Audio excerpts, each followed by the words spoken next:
Hey guys, it's Robert from East Coast Sawing. In this video, we're turning a light bulb Christmas tree ornament from a piece of wood on the lathe.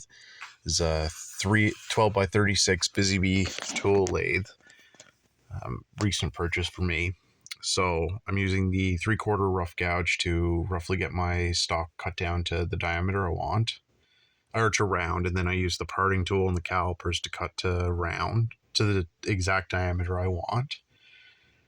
Then I switch back to the gouge after this, and I rough it all down to the exact diameter. So at this point, I'm just using it to get the rough diameter I want. And then once I'm done this all down, I'll shut the lathe off and I'll mark off the key diameters using the pencil. There are key points for the different diameters. So just connecting all my lines.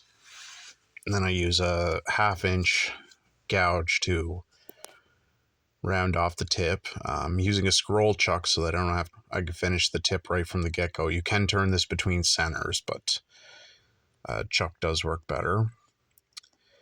Then once I get the tip of the bulb done, I'll switch to the parting tool and cut the thread section down to diameter.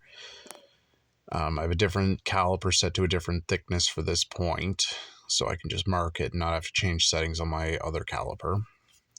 Then I just try to get as close as I can to the four jaw scroll chuck just to maximize my stock.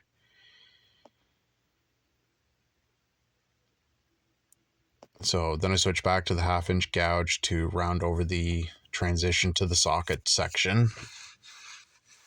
And just a little more cleanup.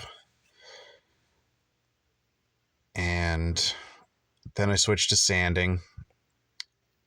I'm using 80 grit with a piece of wood as a backer pad so I can kind of shape the bulb a little bit more flat and even. I think I'm running on my second lowest speed for this. Probably 1100 RPM or so. And then I switched up to my mid speed, which I think is 20 or 2400 RPM, just freehand with the 80.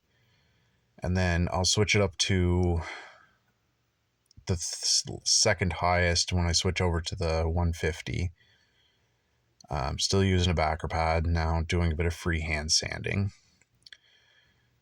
So then I use the parting tool as a spear point to cut in the threads on the socket section. So, and there we go. Thanks for watching, guys. Hope you enjoyed.